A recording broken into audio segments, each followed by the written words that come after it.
turn it over to the candidates. And remember, what we're going to do here is that you have an opportunity to ask a question of another candidate. Please keep your question to 30 seconds, and the candidate will keep their answer to 90 seconds. Now, I also need to tell you that you're going to have 2 minutes for closing remarks, so that you keep that in mind as you're formulating the question, that if there was a question you wanted to rebut, you could do it in your closing and not in this point. And so we're going to start with you, Mr. Crow. You have the opportunity to ask another candidate a question. Keep your question to 30 seconds. Okay, could you give me a second to find my question, because I wrote one down. I've written a couple of them down, but I didn't know y'all were going to get it this quick. Neither did we. Would you like me to go to another candidate until you do? Okay, next in line would be Senator Rouser. Well, thank you very much. My question would be directed to Mr. Pantano. You know, during the course of this campaign, we've heard a lot about great platitudes and theory and work history and so forth. My question is, what specific problem have you dealt with, and what solution did you bring to the table to solve it? In a decade in the private sector with Fortune 100 businesses, as a consultant working with companies like Sony, Mattel, AT&T, or my time as an energy trader working at Goldman Sachs in the global markets of oil, natural gas, heating oil, and electricity. My time in the battle space, first as a young Lance Corporal in Desert Storm, later as a sniper team leader off the coast of Yugoslavia, later after watching the attack of September 11th.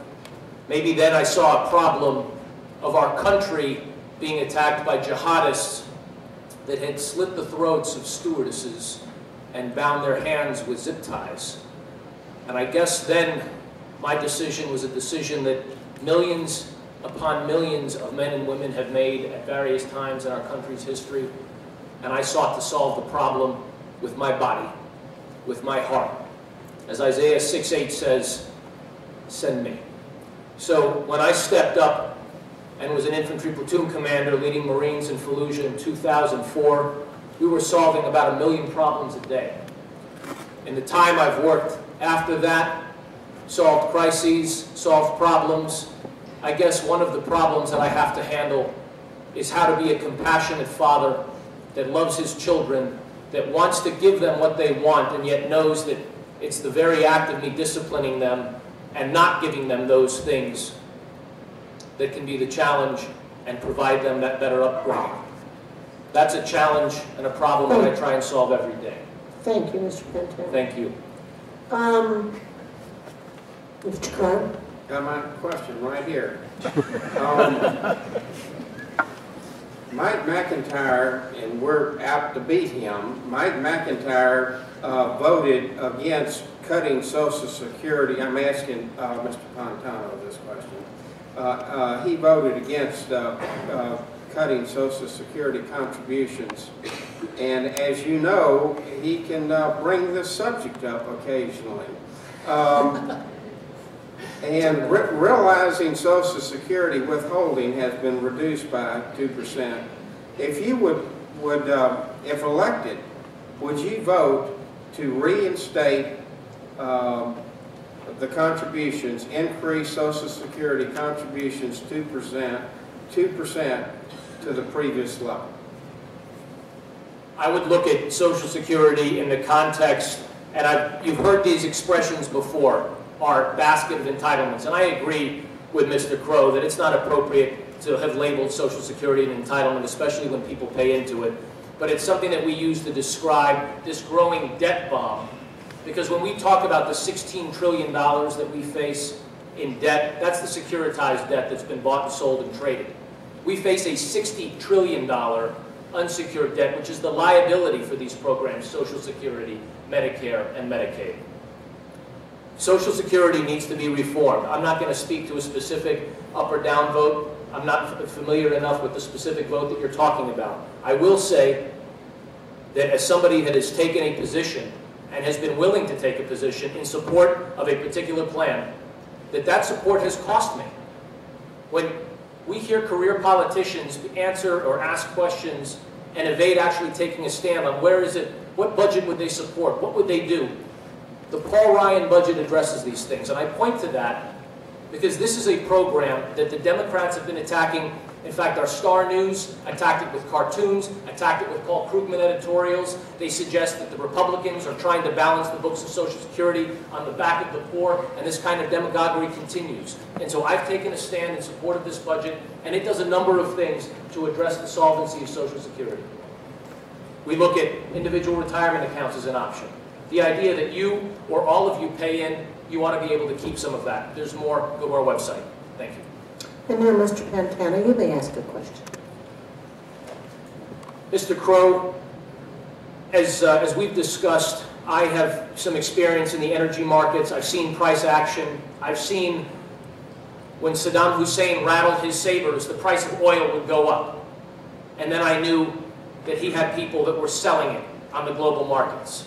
We've seen Iran threaten to close the Straits of Hormuz, and it affects oil prices. Mr. Crow, my question is to you because you have some experience in the retail sale of gasoline. Can you talk to us a little bit about what you would do specifically to bring the cost at the pump down for us? I'd like to hear your ideas. In fact, I want to bring in all of these great ideas, God willing, when we go to Congress, whoever that is, but that's my question specifically for you, sir. Okay, I think that the reason that we have high prices at the pump, and Mike can be to blame for, there's several things. One of them is there's a shortage of refineries, which he voted against permitting or allowing refineries to be built. We need more refineries. That is affecting it. But I really believe that there is price fixing out there, and I believe that part of the game plan of big oil is they make a lot of money. I just noticed that Exxon took in their cash flow was $66 billion last year.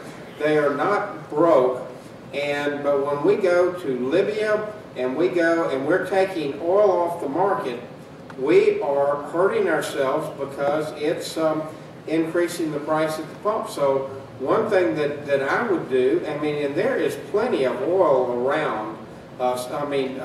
Iraq, for instance, has increased its production to 2.7 million barrels a day.